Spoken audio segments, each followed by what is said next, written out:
Hey, good afternoon, everyone. It's Carm Capriato, your host and moderator. Honored to be here with the Coalition of Automotive Management Professionals. It's the coaches, and the coaches get together once a month and take all the walls down and discuss amongst them how we can advance the aftermarket. And this is all for shop owners, service advisors, and even technicians who want to own a shop someday. Great advice from these guys. Let me introduce my panel to you for this month, the January crew. Let me see, in my top left corner, I guess I'll go with Dave Schedin, coach and mentor, CompuTrek Automotive Solutions at CompuTrekSystems.com. That's a K. CompuTrek systems.com. Hi, Dave. Hi, welcome. It's great to be here, Carm. A little bit about the name, as I use a 6,000 page Excel management tracking. I use a computer to trek through the process, and I'm a Star Trek fan, so somewhere I wanted Trek in my name. Now we understand. That's the brain completely. power. Okay, Captain. Thank you for that. Top right corner, Maylan, Newton, ESI Educational Seminars Institute, author of Joy of Hiring, esiseminars.com. Hey, Maylan. Thanks for having me, Carm, and may the force be with you. I love that. The Star Trek, the Spock symbol, and the force be with you. All right, we've got a science fiction thing going here. See if Chris can top this. Chris Cotton is with us. Auto Fix Auto Shop Coaching and the Chris Cotton Weekly Blitz podcast. Autoshopcoaching.com. Hey, Chris. Hey, how are you doing? And so I am not too big of a science fiction person, so the best I can do is this and help it out right there. So that's all you're going to get from me. Like, hey, okay, I got it right there. That's the best I'll ever be right there. That looked like a three-fingered alien hand in the beginning. My brain cannot make that work. Anyway.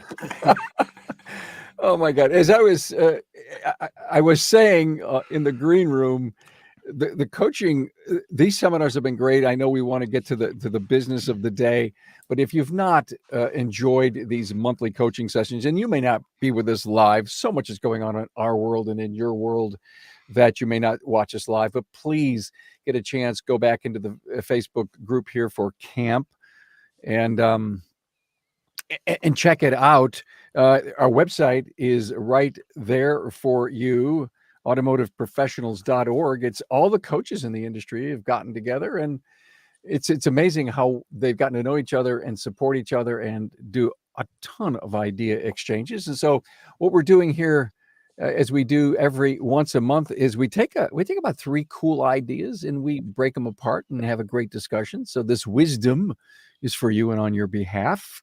Chris, let's start with you. It's a cool topic that we're all going to jump in on: employee movement this year. I mean, that's an interesting strategy or concept. Yeah, I don't think it's new, right? But I think this happens at the beginning of every year. But it's kind of funny because you can definitely see the shops that are like, oh, I haven't been able to hire anybody in 3 months, and now I've got somebody in. But what that is we're past Christmas, we're past the holidays. All the technician service advisors and people in the industry have gotten their bonuses. They've taken their vacation, and now they're bailing out for from where they were to go somewhere else, which is bad and good. We've gotten a lot of people in this week, but I've also heard some people getting texts. It's crazy the way people quit nowadays. This is a whole nother discussion about integrity and ghosting and whatever. But I had 2 shop owners that got texts on Monday saying, yeah, I'm done. Let me know how I can get my toolbox. And that was it. Like, we had them scheduled for work this week and everything else. And then if you try to follow up and be like, what's going on? What's wrong? They won't even speak to you. And basically they don't even want to talk to you. They want you to push their toolbox out in the street so they can get it with zero conflict. But anyway, lots of movement. Well, I think one of the problems is a lot of the shop owners don't have good communication with their staff. They don't talk to them. They don't listen to them. And so it reaches what I call the critical point where they're just done and there's nothing you can do with it. So I think the lesson here is everybody's suffering from the same things, but we need to work hard on our communication skills, keep our employees informed and transparent with our business practices and how we're doing. I think that's part of the problem because it is rampant. But a lot of these people who just quit like that, it's because they didn't feel like they were part of the team. Well, so here's something, and I've thought about doing this show, and I don't know, maybe Carm, this may be something you want to do. I don't know.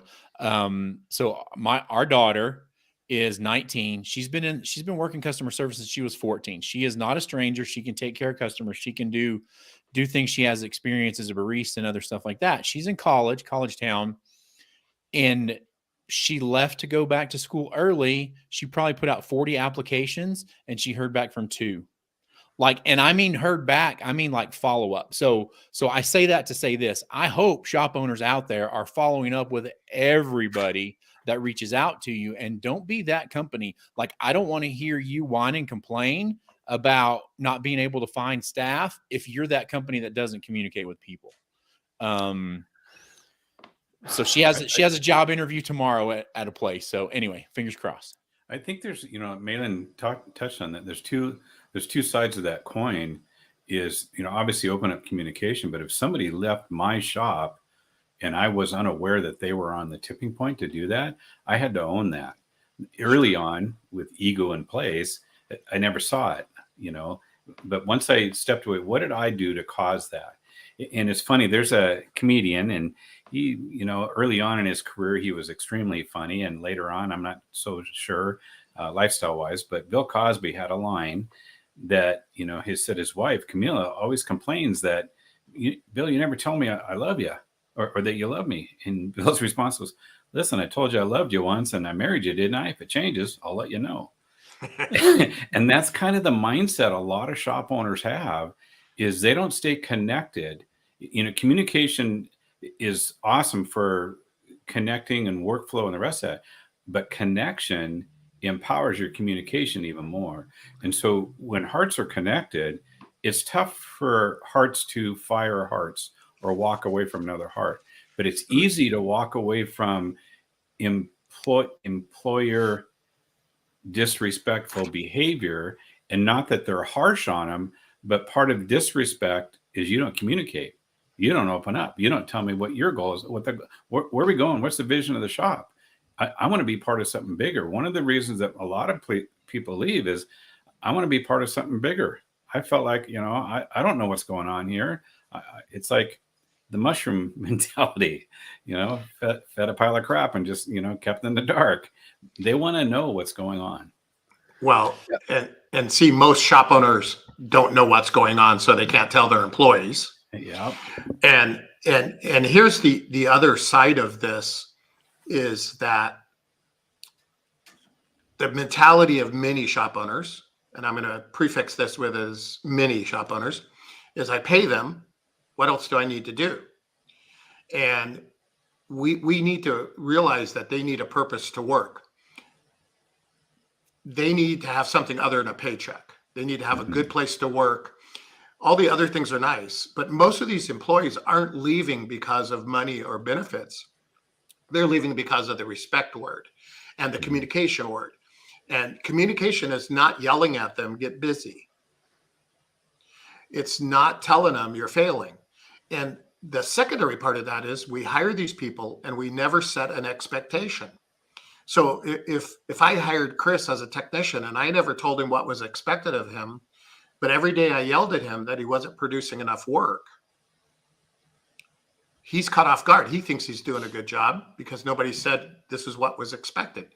So it starts with setting expectations, communicating things. And, the thing that Chris talked about, not following up with employees, a conversation I have daily is hiring people right now is a full-time position. You cannot do it when you get a chance. I actually advise my people to spend an hour every morning and an hour every afternoon going through and responding to resumes and looking at whatever their hiring practices are and respond right away. Because if you wait a day, they're gone. They're gone someplace else. So yes, the onus is on the owners to step it up. Let me jump in here for a minute. You know, you were just mentioning that if you were yelling at Chris, you didn't set the expectation. Well, then he quit, but he's still there, right? So his attitude, he's not fitting into the culture. Maybe the culture doesn't exist. And so they're waiting and waiting and waiting. When am I going to leave? What am I going to do? And I guess you're over the holiday to the point of this discussion. And, you know, the wife finally says, the spouse finally says, what are you going to do about this? I hate when you come home and you've kind of checked yourself out every day. So maybe this whole thing about movement, Chris, you know, this topic is we have to pay more attention to the last quarter. If you're a poor leader, then be a good one in the last quarter and give every, you know, Chris's leadership series on his podcast has been phenomenal because he basically tells you what you got to do to be a better leader, or go out and read some leadership books. And then in that first quarter, hey guys, I know the holiday's over. We're all coming down from that super high and we got rain and cold and weather change and we're waiting for March and April. What can we do to have some fun as a team? I think you can prevent some of this from happening. Well, I think that those are all really good points. So be a better leader in the last quarter if you're going to goof off the rest of the year. The other thing, Maylan, if you hire me as a tech, you have scraped the bottom of the barrel. I'm like the last person you want in that position. Well, we'd figure that out pretty quickly. yeah. I could be the lube tech, production apprentice. I could do a great DVI, but outside of that, probably not so much. The two shops that I'm talking about are great shops. They've each been with me for 18 months to 2-3 years. They have weekly meetings with employees. They're at the top of the pay scale. And unless something weird has happened with each of these owners in the last couple of weeks, it's hit both of them. So I would say that all this is correct for a lot of the shops, but in these two, we've been blindsided for whatever reason. Well, let me ask you a question, Chris. When they have those meetings and they communicate, who does the talking? Well, it's supposed to be, so the way I coach these meetings is it's not across the desk, it's shoulder to shoulder. It's like sitting next to each other. And the first question that we're supposed to ask as the owner in these meetings is, how are you doing? How are things at home? And then shut up and let them talk and see. Because I'm a firm believer that 80-90% of all the issues in our shops come from home. Absolutely. Like they come from there and then end up in work. And then after that, we go into the rest of the meeting and talk about things that they're doing great, things that we need to improve on, and things like that. And we're doing that weekly with all of our employees in both of these shops. And it's just, you know, I don't know, unless they're, and you know, this could be the two things. I'm not in the room with them doing it. I've seen their notes from the meetings, but so I think I know how they're going. Yeah, I don't know. What do the owners say about that? Do they see an uptick in the camaraderie, the culture growing in their company? Culture's been an issue in one of the shops, but it's, yeah, I don't know. That's like a 6-hour conversation. I'm trying to figure out how to abbreviate that. But it's more from the standpoint of, we have all these opportunities for the staff and they're not taken. Like they do training, they do paid training. They'll send you all over the country. They'll pay for you to train at work. They pay extremely generously, to the point to where I spend a lot of time being like, man, we should pay these guys a lot of money. Just looking at it as a percentage. But we got the text out of the blue on Monday that says, hey, I'm leaving, deuces, I'm out. And I don't know. So if this is happening to you out in other parts of the country and you think you're a good shop owner, comment, let us know. Now, if you think you could do better as a shop owner, that's a whole different thing. But anyway, guys, I'm sorry, I'm butting in to your meeting here, but as a coach, Chris, wouldn't you want to know, first of all, you're working hard with this company as their coach, somebody leaves, boom, just like that. you gotta know why. Don't I mean let's put it this way. People leave people. So what's going on? So we've talked about this before, and I think we did it as an episode for exit interviews. Like, Yeah. so this person's not returning, the technician that left is not returning the shop's calls, texts, anything.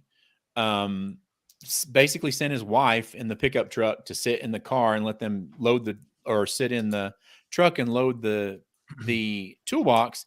And I've followed up to try to do the exit interview myself as a neutral outside party, and no return on any of that either. Is this a warning sign, guys? Well, if I could throw 2 cents worth in here, there's something definitely going on there. But one of the things that I hear from a lot of employees is, yeah, we do those stupid meetings, but nothing ever happens. So we listen to the boss talk, complain, whatever, but nothing ever changes. And so one of the things I have a lot of clients do is rotate the control of the meeting through every employee. And they have an agenda. So the employee says, I want to talk about this. I want to talk about training. I want to talk about this. And they run the meeting. And the owner is basically just part of the meeting, no control, if you will, so that the employees feel like they're being heard. And the other side of you don't ever do anything about it is, I have several shops that have a whiteboard in the meeting room, and they write down what the problems are or what they're trying to solve, and they leave them up there. And as they solve them, then they erase them so people can see that we are fixing some of these problems, as opposed to just the lip service of we talk about it every week, but nothing ever happens. So I think as I hear the experience of this time of year, advisors, techs, leaving, it's now we've got to perform triage on a relationship. And really it comes with understanding from the onboarding process, how you make your ad, what are you attracting and putting out there. But it really comes down to an interest in the person.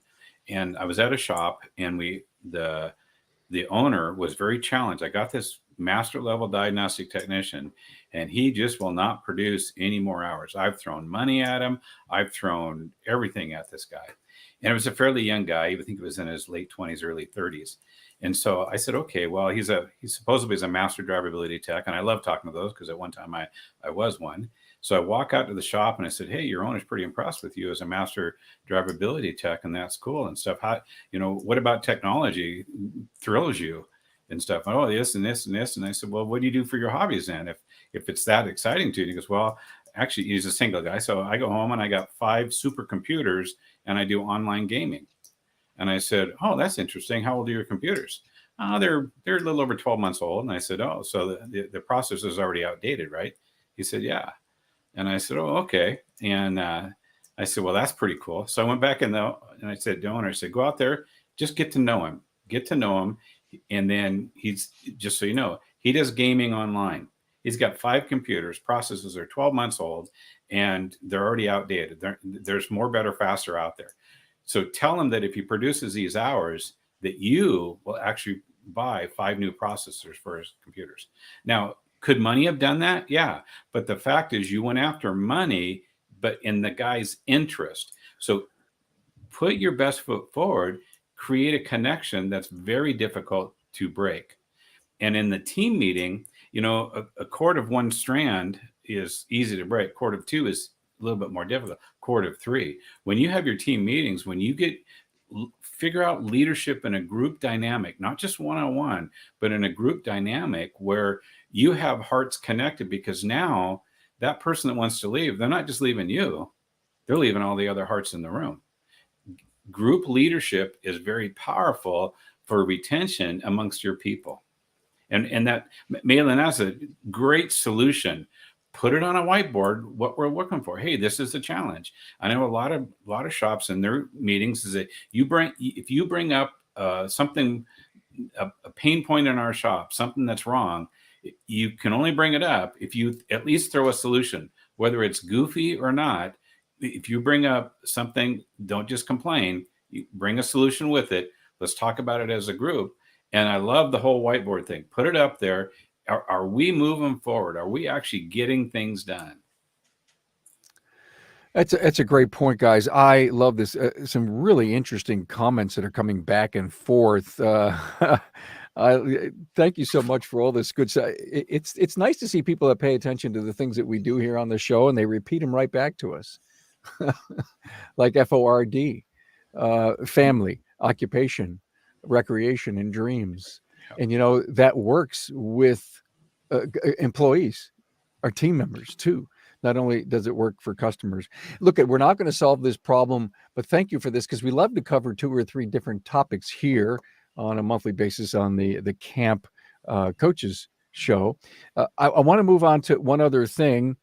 Oh, by the way, who was mentioning ghosting? Go to my website, remarkableresults.biz, type in ghost, and look at the episodes we've done on this.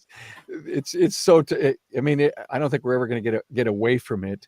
But it would be nice if we could learn a little bit more about it. Next topic we want to cover is this great opportunity. It's waiting for you. Oh, really? There's 10 million job openings. So Coach Chris, I don't even know how Piper can't get a job. There's 10 million job openings, right? It's the recession is whatever they want to define it or call it today. And if all those jobs got filled, we'd have zero unemployment. And I'm blown away. I've been around the horn. All you guys have been around the horn a little bit. We've lived through a couple of these ebbs and tides of the economy. I can't quite say I've seen it kind of looking like this. So as shop owners, we know that we're kind of recession proof, but yet we have great opportunities, but we have to prepare for them. Right, Maylan? Absolutely. And thanks for politely calling us old. Appreciate that. Did I say that old? Yeah. Mature. You didn't say that, but you meant it. But Chris didn't get the gray hair memo. I'm just sorry. It's there. I just cut it so short that you can't really see it. Like if I could go further than 2 weeks without a haircut, you definitely see it in there for sure. Well, one of the things that I see, and I actually did a little talk here in California, and I looked at the number of cars there are in California, and we have a lot of cars, divided it by the number of registered automotive repair dealers in California. And it equated to be about 9,000 to 10,000 cars per repair shop. Yeah. I see that as opportunity, right? Average age of the cars up.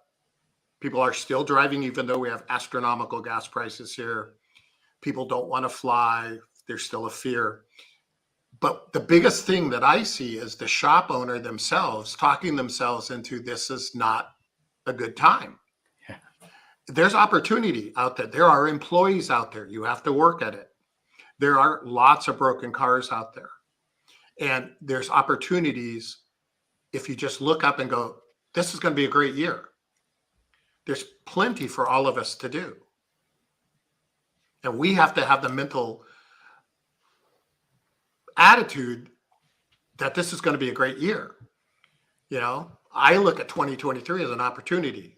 I looked at COVID as an opportunity. I have clients that grew more than 20% in the middle of COVID. Why? Because I talked them into having the right attitude about it. People need their cars. And yes, you might have some instances where things are tight, but if you're running your company and you're a good leader, there's that word again, you'll weather this.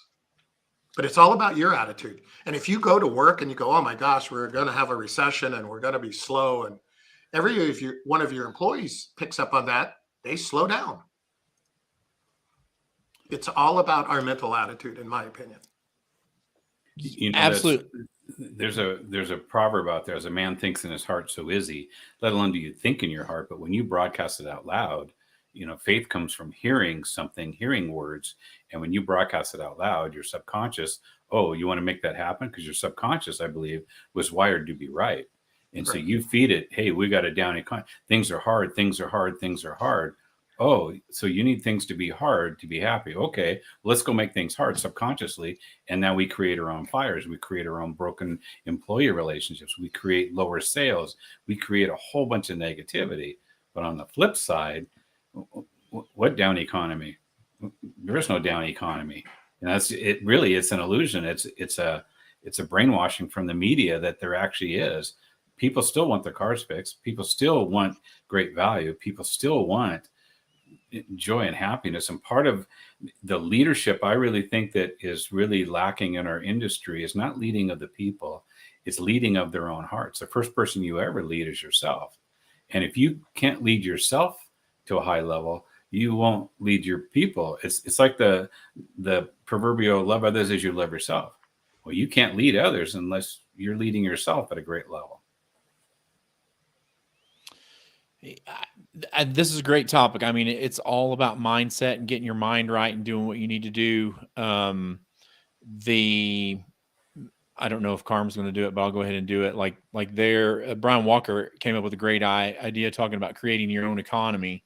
Mm-hmm. And so, the four of us got together and did individual podcasts. And I think we're taping the group one next week about getting out of your own way, not buying into the BS and doing your thing. Because the truth is you have individually in your area, you always have something to derail you. There's always a road closure or a business shutting down or employees leaving or something. So live in your moment, do what you do, and live to fight another day, and just make sure that you come to work with a positive attitude. That'll get you so far. I almost tell there's a saying, there's no news in the truth and no truth in the news. And that's never been more important than now. And I watch the news or read the news letters every morning. But 99% of it, I just let go in one eyeball and out the other as I'm reading it. Cause there's just no point in it. I don't think you can survive unless you toss it off. Yeah. Well, the thing that I tell people all the time is every morning when you get up, you have a choice. Today's going to be a bad day, it's going to be an okay day, or it's going to be a great day. What's the choice you make? And when you go to work and you've chosen to have a bad day, it takes microseconds for you to ruin everybody else's day. But if you go to work smiling and, hey, that's a wonderful day, it's beautiful, I don't care if there's 10 foot of snow out there or it's raining or whatever, it's a contagious thing, attitude. Yeah. And you go to work in a good mood and hey, good morning, how are you? Today's going to be a great day. You'd be surprised how much difference that will make in yourself and in your employees. Well, guys, what I'm hearing about, as we started this little mini segment here, prepare for a great year. What I'm hearing is find your positive attitude. And you know what? 2023, no matter what we get thrown at us, will be great if we have that positivity to overcome the challenges, be it personal, business, competitive, local, national, weather. Doesn't matter. I don't know. I think I got them all there almost. Yeah. And so you're right. Wake up, choose the kind of day you're going to have, Maylan. So here's something I working with a service advisor, partially working with the owner. We talk about growth for next year. And I told him, we actually did this last year. I told him I want 20% growth. We plotted it out, what we need to do, what it means in car count and average repair order and all of this. So he fills out the report. The next time I get the report, the 20% has now changed to 10%. Oh. And I said, who changed that? Oh, the owner did. And I said, well, put it back to 20%. And every time he changes it, you put it back because I expect 20% out of you. I'm not going to settle for 10. And every time I got that report from the owner, it was at 10%. But what was interesting is at the end of the year, when we looked at the whole year, he grew 14%. Not the 20 I had asked for, but more than the 10. And I feel that if he would have left that 20 in there and they would have looked at it every day, we probably would have grown 18 to 20%. Sure. Because mentally, we had a conflict. You offered up a stretch goal and the owner was unwilling to accept that they could do it. And I have to tell you, I think that's one of the greatest secrets of unfounded success, is to stretch beyond what you think is possible. Yeah. Well, and here's the other side of the failure of that, right? So another shop, I asked for 20% growth, and if they didn't grow 38%, and it's like, okay, so next year's goal is to grow 40%, and they go, what? I said, hey, you did it once, you can do it again. But it's all about having the right attitude towards it. Yeah, and it goes back to exactly what you're talking about, and the reason that coaches are so critical in our industry is that accountability piece. You know, it's almost like they're pushing one way, you're pushing the other. They got 14 instead of 10 or 20, and they would have never gotten it. In fact, if they had put 10 down there, they probably would have gotten 8, because Exactly. there was zero commitment. It was for them, it was a number. For you, it was a goal. Great. So I had a football coach growing up, Coach Ellerick. I'll give him a shout out. He's still out there. When you talk about accountability, this is a person like I could come off the football field and he could look at me and I'd burst into tears. Like, didn't have to say nothing, didn't have to do anything. It was like, I let this man down. I disappointed him. And so that's the type of relationship I try to have with my clients. Before the season one year, he asked me, he said, Chris, what do you want to achieve this year? And I gave him a bunch of BS low-lying fruit that I knew I could do because I'm, lazy and okay that way. And he said, Chris, you're shooting for the hills. He goes, if you shoot for the hills, you're going to land in the hills. But I want you to shoot for the stars and land on the moon, or shoot for the moon and land on the mountains. And we've got a bunch of people in the industry that shoot for the hills and they're okay shooting for the hills. So I'm going to tell you right now, I'm going to challenge you right now, pull your head out, shoot for the stars, land on the moon, and let's go get her done another day. And so I've listened to Chris talk about his football analogies a lot. And I never really met Chris in person. And then when I met Chris for the first time, Chris, and I can't remember if it was ASTE or if it was at Apex, I had to stand on my tiptoes to get a hug from him because I never realized how, and I'm not saying big as in, he was very tall, very big man. So now I understand why you played football. I'm statuesque, Carm. Oh my God. To go with Chris's football, let me tell you about my son's football coach. And this goes back to the things we've talked about, right? I live 1 block from the high school. I can hear the coach yelling at the kids from my house. And I can hear when he singled out my son, I could hear he was talking to my son. So it wasn't like a vague murmuring. It was very distinct. Those guys would come off the field and he'd grab them by the face mask and basically headbutt him, put his face right into theirs and tell him, man, you missed that block, or you didn't do this, or you didn't, fill that gap, and chew them out. And then he'd let go of the face mask and take a half step back and he says, and don't ever forget, I love you. How cool is that? And so the kids loved him. It's a great lesson right there. It's part of an understanding of accountability is really along the lines of that coach that called the gold out in him, in a sense, told him I love him. True accountability is not an account of your inability, disability, or lack ability. A true accountability is your account of your ability, which means I know you can do this. I've seen you do it before. I can see you do it. And so many times, that extra 4% that shop got, that Maylan, no, you can do 20, you can do 20, you can do 20. And what happens as coaches, we go in and we try to identify their business operations, work order racks, DVI, flow, how they answer that. We go all the systemizing there. But the most dominant system inside of a business that really coaches really go after, what's the dominant thinking in the room? What's the dominant thinking in the atmosphere of the business? Because if we don't shift that thinking, you're going to have this. If you want something different, you got to do something different. And if you stick into your change in 2023 to just doing, you're only going to get 10, 14% when you could have 20, 30, or 40. So if you want to do something different or want something different, you got to do something different. If you want to do something different, you got to think different.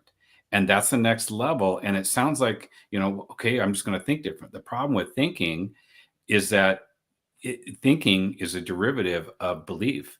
If you want something different, you got to do something different. You got to think different. You got to believe different. You got to have something in here that is more powerful than here. And your subconscious is 25 times more powerful than your conscious brain is, which is why when we set goals, New Year's resolutions, so to speak, people, after 7 days, they're already over them. They're already done with it, because they set it from here. They didn't set it from here. And part of that is really connecting with your why of why the heck do I have this shop? Why do I put the key in the door? I mean, I had the days at Dave's Auto Repair, I put the key in the door. I was like, gosh, it wasn't for the people. This would be a great job, And so I set my day jokingly in a negative context. I look back every day, I joked that line, which seems funny. It actually set my day up for not success. Right. I have a question. Dominant thinking. I love that, by the way. Dominant thinking. It's part of a process or a system, but is it also driven, or not the question, but it should be driven by attitude, dominant thinking? Yes, it is. It's driven by passion and purpose. And when I say thinking, the dominant thinking is always going to be the passion in the room. The passion in the room for a lot of shops is, well, I need to be fair market value. Fear is impregnated their shop, and they're run by fear. They think they're being a logical way to explain their fear, but they're really run by fear. And so many times I have the flip side where I have the owner wants the 20, the employee says, well, no, because if I go get 20, guess what they're going to want next year? What Maylan said. Okay, well, you did 20. Why don't we do 25? Why don't we do 30? It's like they're under they have a program inside. It's never good enough. I'm not good enough. Therefore, what I do is never good enough. And they surround them with people who keep pointing out how they're not good enough. And so their tape scripts and programs have created their life. They're not focused on what they could create. They're focused on creating what they believe. So everything I keep hearing today, I'm sorry, Maylan, you had something? I was just going to say is, as good leaders, we have to find them doing things right as often as we find them doing things wrong. And I start every conversation off with, whether it be an owner or a service advisor, look at all the good things you've done. Look at this number. Look at this number. Look at that. Now, this number here is not quite where we want it. How can I help you get there? So it's not about you did or didn't do your job. It's about, let me tell you the things you did right. And then here's the things we still need to work on. And praise is very undervalued in our industry. Mm. Wow, that's huge, by the way. Well, so let's talk about professionalism. Maybe we can kind of move into that. Chris, you had something? Well, I was just going to say there's two ways to train a dog, right? And I use this a lot and people think I'm nuts, but you can either take a fly swatter or a newspaper and whack the hell out of the dog and beat it into submission, or you can train a dog and use a clicker to reinforce the good behavior, give it treats, and then it's like, oh my gosh, if I do that every time, then this is what I get. And that dog will do anything for you. Like if we're training GSDs, Belgian Malinois, anything that, like in those type of working dogs, that's how we train those dogs. You don't beat it into submission. You reward its behavior and bring it to the next level. And it will do anything for you if you do it that way. Encourage. Yeah. Encourage. Professionalism, guys. It seems to me that all of this stuff that we've talked about today means that, put the hobby on the shelf, learn what leadership is, and become, in every regard, in every position in our industry, we don't have enough professional attitude going on. It's funny, if you the first part of that word is pro. Go pro in everything you do. How you lead yourself, how you pick your state of being to set the atmosphere in the shop. And I'm talking to the service porter. The service porter has just as much influence in a room that the owner does if they choose to. Be professional in everything you do in and around in the business arena, which means how I organize my service advisor desk, how I articulate my words. Am I professional? Am I just winging it? Am I just doing it out of my comfort zone? Have I gone pro to really be called a professional? We've all seen the shops that they're a pig pen. And yet, well, I'm a professional in the automotive industry. I'm going to suggest, no, you're not. You're a pig pen, and sorry if those are harsh words for some of the shop owners, but go pro. From cleanliness, your brand, your uniforms, your smile. Are you professional in your smile? We had a goal at Dave's Auto Repair that within 30 seconds, somebody come in the door, there's a smile on their face. And our ultimate goal was that we were getting a laugh within 60 seconds. Hence all the dad jokes that you've known me for. So, but go pro in everything you do, in your relationship, in your retention of your employees, retention of your customers. Don't just be reactionary. To go pro means you're proactive. Reactionary is you're creating an environment where you're always creating fires, so you're always having to put out fires. But when you go pro and you're proactive, you'd be surprised how many of those little fires that interrupt your day, they just go away. Talk about laughter. I've read a lot lately or heard a lot lately that relationships need laughter. They need the fun side of life to come out. There's a science behind laughter. When your brain thinks, you release one of two chemicals. You got a negative thought, you release a toxic chemical. It's life-stealing, life-taking. You have a positive thought, you have released life-giving chemical, and it goes down into different organs in your body. In fact, they're now tracing different stresses, for the most part, create cancer in different organs in the body. There's a consistency of that. But when you laugh, you release a chemical to simplify it, you release an endorphin. And in that moment, that brain will remember a positive, good feeling moment. And so when you introduce humor in your business and joy, happiness, when you choose that as your state of being, regardless of economy, regardless, I got a text, hey, I'm leaving you, you still choose joy. Joy is a choice. It's not something you wait. It's not something you do to go get it. It's a choice that you get to make. But when you have joy and laughter in your business, oh my gosh, talk about employee and customer retention. It's huge. Yeah. Chris, as a coach, can you teach professionalism? You can, but it's hard. I mean, there has to be some pride in there somewhere, and there has to be some self-confidence to be professional. I think a lot of people as shop owners, when I'm having that conversation with you, hey, we need to do this, we need to raise the labor rate or whatever, they're like, oh, well, we can't do that. And I'm like, well, why? And we're like, well, we're just a little shop down the street. And I'm like, that's how you see yourself, but that's not how your customers see you. And you need to get out of your head, have a little more confidence in yourself. And, this is a topic a lot, right? Like self-confidence and self-awareness and self-image. It's, I live in a house full of women, and I see the struggle that they go through constantly. And it makes me almost want to cry, honestly. Just the way we feel about ourselves as a country and everything else. I don't know. That's not where we were going with that, but that's pretty normal for this group. Yeah.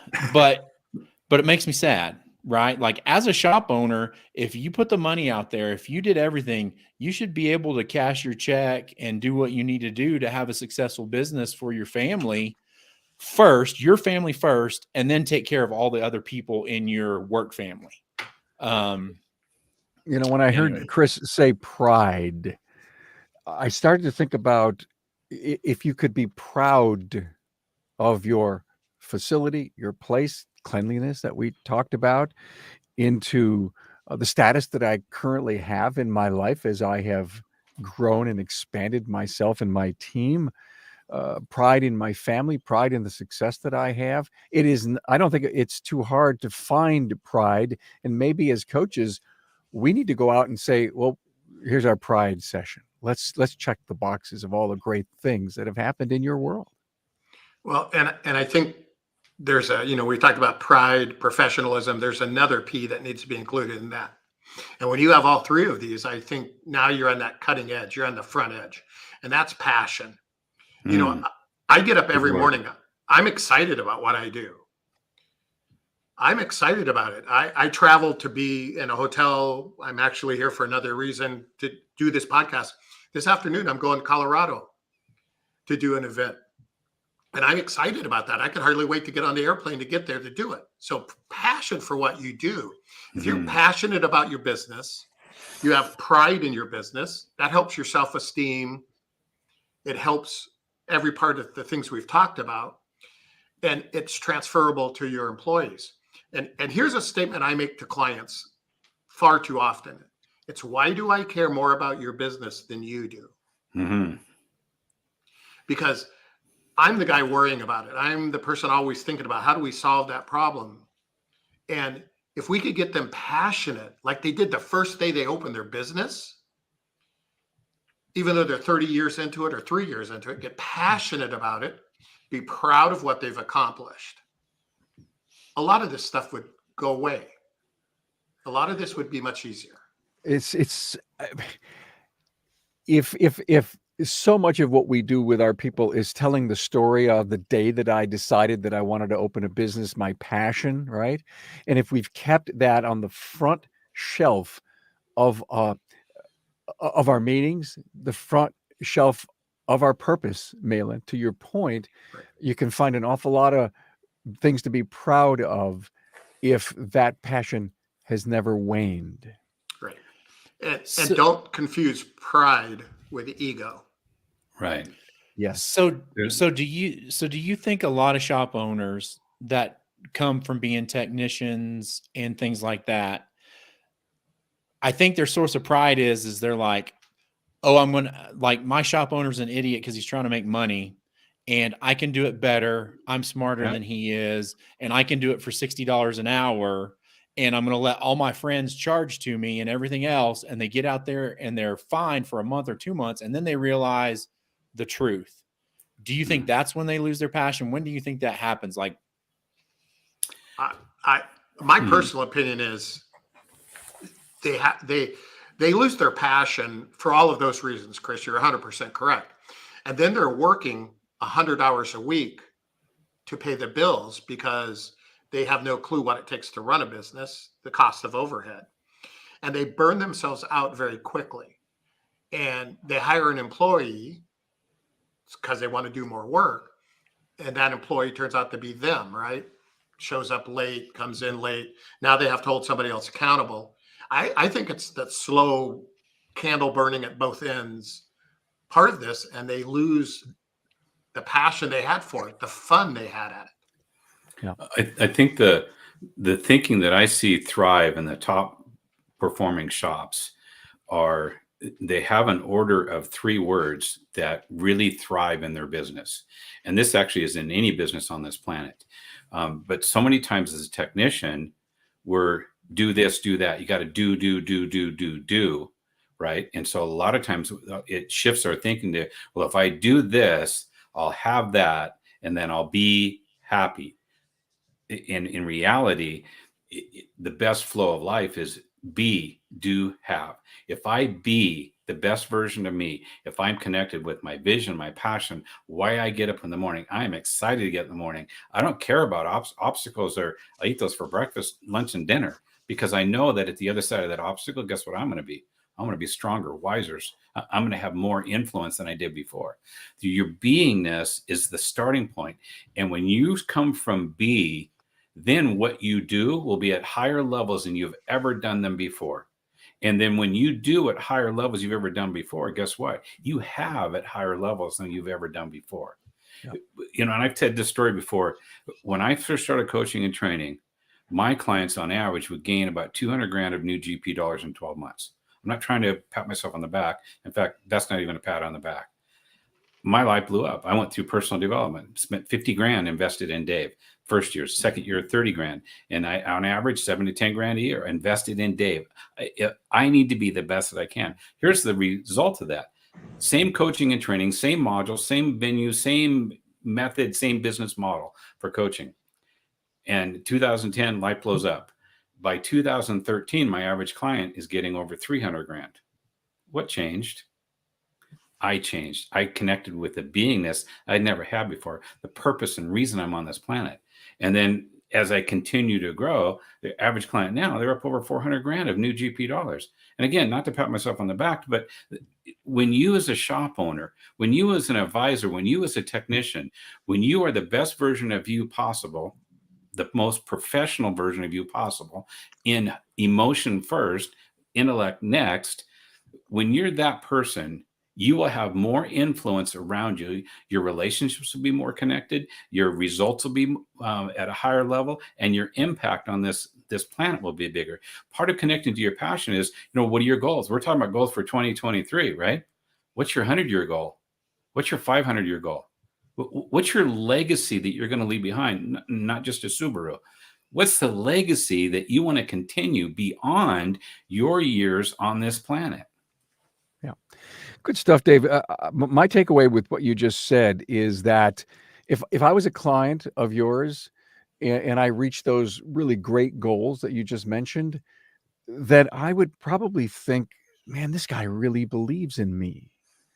And that may be enough juice for me to hit those kind of goals, because when you're there on an island by yourself and you have no individual, I mean, yeah, you can go home to the spouse, or you could, that might not necessarily share in all the great things you're wanting to try to do, but someone that has that level of passion. So thank you for that. And I need to make a comment about Chris. I had Chris Chesney on just recently within the last week.